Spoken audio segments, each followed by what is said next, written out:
정치권이 때 아닌 논란으로 잠시 뜨거웠습니다. 대통령이 부처 업무 보고에서 환단고기 이거를 언급해서였는데요. 이거를 긍정한다는 뜻이 아니다. 대통령실의 해명이 나오면서 정치적인 논란은 마무리가 됐습니다. 하지만 이게 도대체 뭐길래 언급만으로 논란이 되는지 제대로 한번 좀 짚어보도록 하겠습니다. 아주 유명한 분이 나와 계십니다. 고조선 역사를 연구하는 고고학자, 대형 유튜버 강인욱 경희대 사학과 교수입니다. 안녕하세요. 네, 안녕하십니까. 경희대 사학과에서 유라시아 고고학을 연구하고 또 강의하고 있는 강인욱입니다. 네. 교수님, 저희가요 찾아봤어요. 작가 네. 소개. 예. 쓰신 책 네. 딱 봤더니 직업 고고학자, 경희대 사학과 교수 및 한국고대사 고고학연구소 소장, 유라시아와 고조선의 고고학을 주로 연구하며 우리의 과거를 좁은 한반도의 틀을 벗어나서 넓게 보고자 한다. 네. 자, 이걸 제가 왜 읽어드렸느냐. 네. 교수님의 양력을 딱 보니까 환단고기가 진짜인지 네. 아니면 가짜인지 네. 정확하게 알고 계신 분 같아가지고요. 한마디로 이제 그거는 논할 가치도 없는 역사책은 아니고요. 최근에 만들어진 그러한 책인데요. 우리 보통 걸 위서라고 이야기해요. 예. 만들어진 이야기이고요. 사실 뭐 지금도 보면은 지금 봐도 황당한 게 약간 대략적 이야기가 한 9,000년, 10,000년쯤 전에 핀란드부터 한국까지 북극권부터 전체 아시아가 예. 거대한 하나의 나라로 있었다는 것 자체가 고고학적인 상식도 맞지가 않고 예. 사실 여러 가지로 봐도 앞뒤가 안 맞는 이야기이거든요. 전공이 또 고고학자예요. 예. 제가 또 공부한 곳이 또 이 시베리아에서 공부했거든요. 저는요. 추운데요? 아니 근데 시베리아가 워낙에 문명의 또 이게 루트입니다. 초원을 따라서 왔다 갔다 하기 때문에 상당히 많은 고대 문화 교류가 있었는데 그 문화 교류 있었다는 거하고 신석기 시대 때 거대한 제국이 있었다는 건 사실 말이 안 맞는 말이거든요.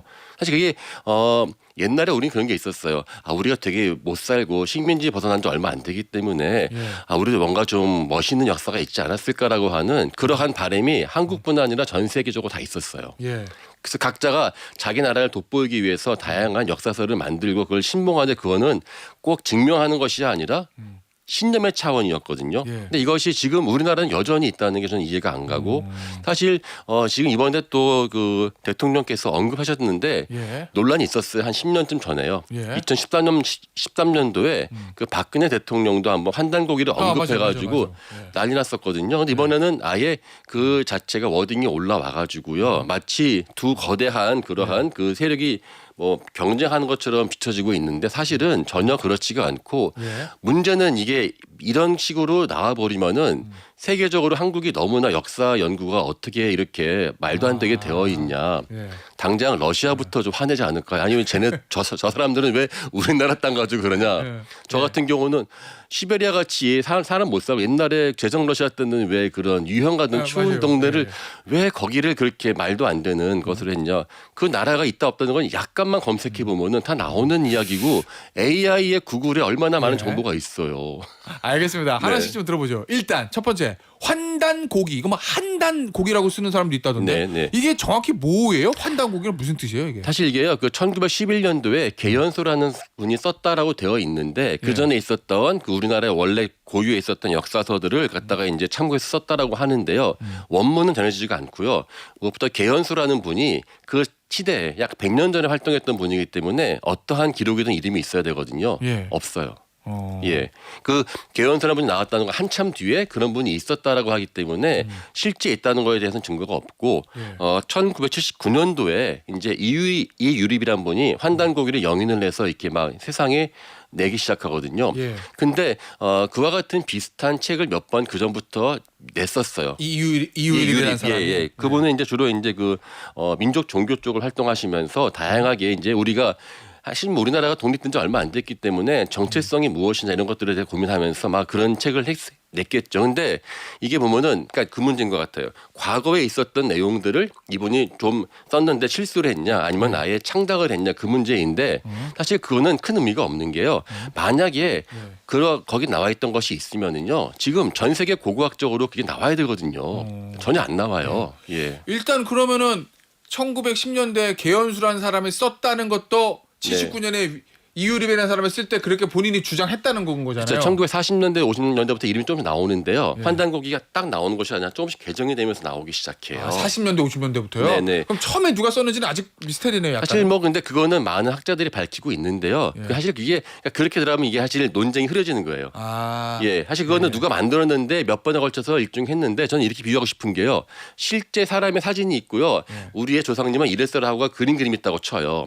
그림을 실제 원본이 없이 그렇기 때문에 몇 번에 걸쳐 그리거든요. 예. 근데 그걸 가지고 언제 그렸냐부터 시작해서 디테일을 이야기하면은 왜 이것을 그렸냐라고 하는 큰 그림을 놓치기 때문에 자꾸 그런 식으로 하면은 오히려 우리가 이 논쟁에서 벗어나올 수가 없는 겁니다. 그럼 본질은 네. 이게 위서가 맞느냐? 예. 위서라고 뭐 왜 정통학계에서는 위서? 왜냐하면 지금 보니까 고대 사학계에서 어제 성명서가 나왔더라고요. 네네.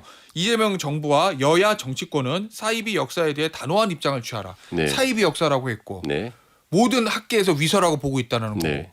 그러면 이제 그게 중요한 거잖아요. 이게 왜 위선지? 사실은 이게 위사라는 것 자체가 이게요. 그러니까 모든 역사는 검증을 받고요. 또 이게 만약에 거기에 진실이 있다면요. 계속되는 발굴로 증명이 돼요. 그러니까 다 이제 예. 사료라든지 그런 것들을 맞아 들어가야 된다는 거죠. 그렇죠. 예. 그리고 이게 우린 자꾸 한 환단고기만 보는데요. 예. 우리나라가 보면 한 100년 전부터 다양한 위서가 있어 왔고요. 이 위서는 러시아도 있었고요. 예. 영국, 뭐 인도 다 있어요. 중국도 어디나? 일본도 있고요. 예. 그거는 극히 일부 사람들이 자신들 어떤 신념을 위해서 만들어내는 것인데 이게 왜 이렇게 대중적으로 소비가 되고 있는가 큰 문제인데요. 전 여기서 한 가지 더 이야기해보고 싶은 게요. 사실 이게 얼마나 엉터리고 사실 얼마나 이게 그러니까 그 당시 1970년대까지 한국이 갖고 있었던 자기 역사에 대한 그러한 그 안타까움, 열등감이 표현돼 있다는 건 맞아요. 근데 이거는 그 문제가 온 핵심이 아니라 왜 그것이 2025년도에 여전히 그 대통령의 입에서 나오냐는 거죠. 사실 이게 의외로 놀라운 게 인텔리들 있지 않습니까? 그러니까 저는 그러니까 일부 소수 민삼 믿는 것이 아니라 자기의 분야에서 꽤 많이 믿는 올라가신 분들이 이 책을 믿는 걸 많이 보고 제가 놀랐어요. 소위 말하는 오피니언 리더들. 그렇죠. 그런 분들이 은연중에 이거 근데 전 두 가지인 것 같은데 왜 이렇게 믿냐? 첫 번째는 저희가 사실 제가 반성하러 나온 것도 있는데 이번에 역사학계 성명서를 보면은 물론 맞는 말이긴 한데 본질을 이야기한 것 같지는 않은 게 예전에 나치 독일도요 자신들의 아리안족을 이야기하기 위해서 막 책도 쓰고 했던 그런 것들도 많이 이야기하지만 이게 또 맞아요. 사실 이게 환단고기도요 일본도 그렇고 자기 나라를 막 강조하던 터키도 그런 책이 있었거든요. 근데 그 핵심이 아니라 왜 자기 상당히 많은 인텔리들이 빠지는 것은요. 우리가 정말로 알고 싶어하는 우리의 커다란 틀에서 한국사를 바라보는 그러한 연습을 받지 못했다는 거예요. 저도 어릴 때 보면요. 우리는 국사가 아니라 국사. 한국사가 아니에요. 한국사는 소중한 것이기 때문에 저는 개인적으로 제 전공이 뭐 발해 같은 거 아니면은 제가 원래 만주부터 했거든요. 그럼 첫 번째 질문이 뭐냐면은 그 한국사야 아니야? 라고 그거 한국사 맞냐? 약간 말가른 오랑캐 약간 이런 식이에요. 그러니까 우리는 언제나 선 그어서 우리 것만 딱 한국사 아니면은 X거든요. 그래서 지금 말씀드렸던 시베리아나 거대한 유라시아 제가 공부할수록 유라시아 초원과의 교류가 많아요, 진짜. 신라에 보면은 칼도요 몇천 킬로 밖에서 나오거든요. 그거는 교류죠. 근데 그에 대한 그 다음에 논리의 전환이 뭐냐면 한국과 비슷해? 그럼 한국당. 이렇게 된다는 가치가 저희는 왜냐하면 한국사 아니면 다 쓸모가 없다는 식으로 받아왔기 때문에 교육을 그래서 오히려 그런 인텔리들이 좀 많이 빠지는 게 아닌가 생각이 들었고요. 전 한편으로는 안타까운 게 우리한테 필요한 거는 거대한 역사의 흐름을 보여줄 수 있는 보편적인 역사를 한국을 거기에 넣어야 되는데 보편적 세계사는 우리가 잘 안 배우고 오로지 한국만 중요해. 한국은 커야 되라고 하는 것이 은연중에 들어갔기 때문에 이러한 위서가 왔을 때 한 번에 훅 빠지는 그런 사람들이 오지 않을까 싶어요. 알겠습니다. 예. 거기 환단고기도 일단은 내용이 좀 너무 허황되다. 뭐 이런 거잖아요. 그러니까 하나씩 저희 환단고기 내용하고 이게 왜 신빙성이 없는 건지 왜 그게 위선지 거기가 좀 저희가 볼 건데 하나 제일 핵심 주석이 우리가 알고 있는 단군 왕검. 신화로 들어가면 곰 나오고 백일 나오고 쑥과 마늘 나오는 그거 그 단군 왕검을 만든 고조선 이전에 환국이라는 국가가 있었다. 근데 지금 저희 지도가 나갈 건데 커요 환국이 유럽부터 시베리아 다 이거 보시면 환국 되게 큽니다 지금 이게. 사실 근데 이 주장이거든요. 이게 고고학적으로 보면 말이 안 되는 주장입니까? 말이 안 되고요. 물론 이제 그게 사실 1000년 전이기 때문에 이제 빙하기 끝나고 신석기 시대가 막 발흥하는 시점이에요. 신석기 때. 사실 그래서 이렇게 시베리아 같은 거대한 땅을 예. 고대에 있었다라고 믿는 것은 이거든요. 사실 100년 전에 유행했었던 전 세계 공통된 역사 인식이었어요.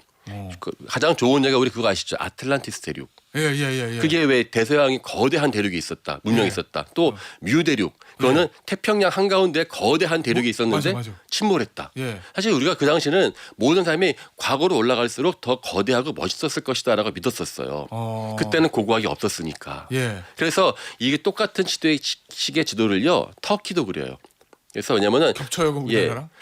경쟁할 때가 많습니다. 우리가 지금 예, 터키도 그렇고 일본도 이렇게 쓰고 예. 또 러시아도 벨레스서라고 해가지고 비슷한 그림을 그려가지고요. 전 유라시아 사실 시베리아로 간 지가 러시아 얼마 안 되는데 얼마 안 됐죠. 한 3,000년 전부터 이미 이 슬라브인들이 저기 파미르 고원 출발해가지고 파미르 고원에서 메소포타미아를 가서 스키타이가 돼서 고대 문명을 만들었고 이런 식의 이야기가 모든 나라에 다 유행을 하고요. 사실 다 겹치네 그러면. 그러니까 환단고기도 사실은 그런 거의 일종이기 때문에 이건 사실 이거는요 고대 역사를 밝히는 것이 아니라 20세기 초반에 민족들이 독립을 할 때 어떻게 하면 자기네 나라가 어떻게 돋보일 수 있을까? 그러니까 이거 보면 이건 저는 환단고기 보는 게 아니라 역시 한국도 그 당시에 세계의 어떤 위서들의 그 영향이 똑같다. 예. 독일도 왜 나치가 아리안족의 발흥을 이야기하거든요. 예. 우리 아리안족 하면 떠오르는 게 독일의 나치가 떠오르는데 예. 원래 아리안 뜻은 저기 현명한 사람이라는 뜻이라서 이거는 현재 우리가 알고 있는 인도나 페르시아 사람들을 말하는 거였거든요. 예. 근데 그거를 백인으로 치환시켜 가지고 거대한 유라시아가 원래부터 나치 땅이니까 자기 지금 전쟁하는 거는 전쟁이 아니라 자기 땅 회복하는 것이라는 식의 논리를 펴거든요. 예. 그러니까 그 현대의 자신 그 당대의 욕망을 투영시키기 위해서 거대한 그림을 그렸던 것은 이거는 철저하게 그 뭐라 그럴까 강력한 제국을 희망했었던 당대의 어떤 열망이었던 것이었어요. 뭔가 민족주의가 반응할 때 이런 얘기 막 나오는 거 예. 보네요. 러시아도 그렇고 터키도 그렇고 약소국에서 뭔가 독립하고 좀 약간 강대국으로 올라가려고 할 그런 시점들에 이런 그렇죠. 얘기 나오는 거군요. 사실 보면은 예. 진짜 강한 나라들은 그 역사가 그렇게 사실 미국이 아메리카 대륙 차지한 게 몇천 년 전부터 미국 땅이었기 때문에 한 거 아니잖아요. 예. 사실 이거는 영국도 그런 건 안 하죠. 예, 오히려 그는 가진 사람들은 그렇게 안 하는데 그래서 저는 이거를 한 9,000년 전, 10,000년 전 사실 보면 이게요 10,000년 전이라고 해서 미개한 나라는 절대 아닙니다. 그 당시에 뭐 터키의 göbekl이라든지 그 당시 있던 사람들은 우리가 똑같은 사피엔스들이었고요. 상당히 발달된 마을들을 만들긴 했어요. 예. 하지만 그것을 현대의 개념으로 보는 거대한 제국이 있었다. 말이 안 되는 이야기고요. 또 환단고기에 나오는 수많은 용어들이요. 고대의 것이 아니라 현대에 만들어낸 용어들을 갖다가 이렇게 끼워 넣는 식으로 했었어요. 그래요? 네. 그래서 예. 네. 아니 근데 그 환단고기를 믿고 주장하는 사람들 또 그 네. 체계에도 뭔가 나름의 근거와 증거는 있을 거 아니에요. 그냥 네. 밑도 끝도 없이 환국이 이렇게 크게 있다가 아니라 나름의 어떤 고고학적 증거라든지 이런 거 내놓는 거 있어요? 전혀 없죠. 아 그래요? 왜냐하면은 제가 전공이 시베리아에서 했기 때문에 저는 유라시아 전역을 다 연구한 편이거든요. 그리고 안타까운 게요. 환단고기 믿는 분들이 사실 요즘에 워낙에 구글이나 AI 좋기 때문에 약간만 검색하면은 어디에 무엇이 나오는지는 충분히 알 수 있거든요. 근데 그러한 아주 작은 최소한의 그러한 작업도 안 하면서 그냥 무작정 그런데 이게 논리예요. 그리고 얘기해 주면은 당신은 식민사학자이기 때문에 틀렸어라는 식으로 아예 그냥 처음부터 아예 그냥 이렇게 선을 그어버립니다. 하면 제가 마찬가지인 게 차분하게 반박을 잘 안 하는 이유가 왜 제가 안 했겠습니까? 예. 아니 그리고 원하면은 가보시면 돼요. 여기 지금 나와 있는 거대한 그림 중에서 러시아도 좀 가볼 수 있거든요. 예. 근데 전혀 노력 안 하고 아닙니다 하면은 당신은 공부한 것은 일제 총독부에 의한 교육이기 때문에 당신은 맞지 않아라는 식으로 흑백 논리를 하지 절대 반박하지 않습니다. 적어도 저한테는요. 그래요. 그럼 여기에 그러면은 환국이 있었다는 근거나 유물 이런 게 추토되기 아무것도 없다는 말씀이잖아요. 비슷한 유물들이 있는데 빗살문 톡이 있다고 다 같은 나라가 될 수 없잖아요. 사실 그렇죠. 이게 여기서 가장 그 뭐라 그럴까 유사한 거는 빗살문 우리나라 저 암사동에 있는 거 있죠. 빗살문 톡이? 예, 그런 빗살문이 있는데 저는 그게 빗살문은요 서쪽으로는 유럽부터 시작해서 핀란드, 시베리아, 한국까지 나와요. 물론 중국은 안 나오지만 근데 안타까운 게요. 터키가 같다고 해서 같은 거대한 제국이라고 이야기하면은 제가 과연 국제 학계에서 어떻게 되겠습니까? 사실 이게 저는 이 논쟁이 그러니까 그걸 우리 반박합시다, 증명합시다를 한 자체가 한국의 국격을 심각하게 떨어뜨려요. 이게 사실 이거 아니 만약에 정말 이 거대한 이렇게 나라가 있었으면은 전 세계에 나라 가만 있겠습니까? 증명하면 거대한 논문이 나오고 네이처 갈 텐데 왜 안 하고 있어요? 말이 안 되니까 안 하는 거거든요. 근데 이거를 한국은 그걸 진지하게 토론하고 논쟁을 하고 뭐 국가적으로 프로젝트 한다 하면은 제 생각에는 K컬처로 엄청나게 한국이 지금 잘 사는 나라가 됐는데 갑자기 무슨 황당한 이야기를 하면서 국가적으로 검증을 한다면 그건 얼마나 창피합니까? 아, 그러니까 이거를 일부에도 주장하는 거를 놔둬야지 이거를 맞냐 안 맞냐 논쟁 부는 것 자체가 망한다. 그렇죠. 국가 망신이다 말씀이시잖아요. 이번에 저도 이 논쟁이 가장 안타까운 게 이거는 나라가 창피한 건데 한국이 지금 한국 문화가 전 세계 최고로 올라갔는데 네, 맞아요. 쓸데없는 것이 논쟁화 되었고 저는 이게 그 맥락도 중요한 것 같은데요. 예. 그 이야기 나온 게 동북아 역사재단이라는 곳이에요. 예. 거기가 원래는 중국의 역사 공정이나 일본의 역사 왜곡 대응하기 위해 나온 거거든요.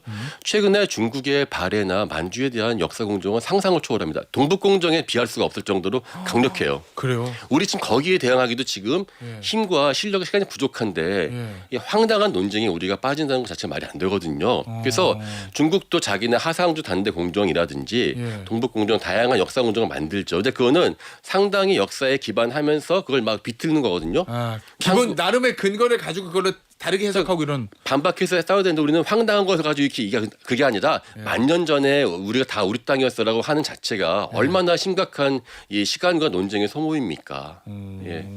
알겠습니다. 근데 앞서 그 얘기도 그러면 그 당시가 기원전 72세기요? 네, 기원전 7,200년 약 만년 전 대략. 만년 전에 한국이 있었다는 주장인 거잖아요. 네.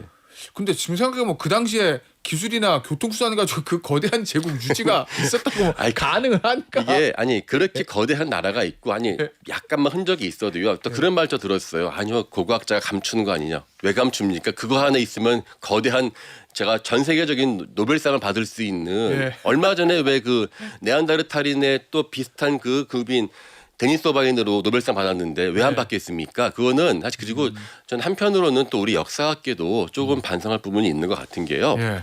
아까 말씀드렸던 왜 이런 황당한 이야기에 자꾸 소모하고 이게 반복이에요. 10년 전에도 또 같은 이야기 했었거든요. 아니 그러세요. 이게 예. 보니까 저희가 찾아보니까 1999년에 네. 이 KBS 역사 스페셜 이거 되게 오래된 프로고 유명한 프로잖아요. 네. KBS 역사 스페셜에서도 99년입니다. 추적 환단고기 열풍. 네. 이게 방송되더라고요. 그러면 이때도 열풍이었다는 거고 그렇죠. KBS 역사 스페셜 다룰 정도면은 네. 이게 왜 열풍이 된 거예요? 1980년대 초반에 우리나라에서 크게 한번 붐이 있었고요. 예. 사실 이게 기본적으로 이 위서가 나오는 특징은요. 자기 역사에 대한 그 열등감이랄까 이런 게 강할 때 하지만은 정말 자기 나라가 잘 살고 싶어하는 욕망이 생길 때 나오거든요. 99년 IMF 때구나. 예, 그러니까 이게 힘들수록 제가 그래서 이게 얘기를 왜 하냐면 그러니까 위서는 이거는요 고대사가 아니라 현대사예요. 왜 그러한 열풍이 나오느냐는 현대 사회에 대한 그 배경으로 봐야 되는데요. 예. 저는 한편으로는 이번에 그 역사학계가 크게 좀 우리가 반성해 부분이 많은 게 환단곡이라는 걸 믿을 정도로 우리는 그러니까 믿는 사람이 있을 정도로 우리는 거대한 역사의 흐름 속에서 한국사를 조망하는 역할을 했냐. 최근에 제가 또 안타까운 게 제가 고고학자거든요. 교과서를 만드는데요. 교과서에서 지금 선사시대하고 고대사, 고고학 쪽을 다 뺐어요. 왜요? 물론 저도 황당하죠. 그러니까 이게 어디서부터 나와요 그럼? 그러면 이제 주로 현대사 쪽을 근대사 쪽을 보강하기 위해서 예. 선사시대 아예 빼겠다라고 발표를 해서 그러니까 저희가 안 그래도 이건 철저하게 고고학의 영역이거든요. 그리고 아까 이야기했던 유발 하라리의 사피엔스 같은 책 보세요. 얼마나 전 세계 흐름에서 사피엔스를 이야기하면서 우리는 한국사를 어떻게 하면은 넓은 시야에서 바라볼 수 있냐. 이 21세기에 맞는 역사책을 우리가 내고 있냐.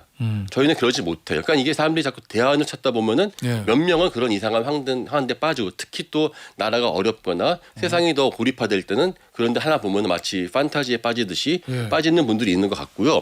사실 요즘에는 안 그래도 무슨 뭐 부정선거라든지 얼마나 많은 그 음모론들이 있잖아요. 그러니까 이거는 저는 이게 저분들은 왜 저런 걸 믿어? 저기 좀 어리석게가 아니라 우리가 계속 더 멋있고 훌륭한 어떠한 대안을 제시하지 않으면은 예. 이러한 위선은 계속 나올 수밖에 없고 현재 역사학계의 대응도 하나하나 한자 한자를 갖다가 대응한다. 저는 그거는 답이 아니라 생각해요.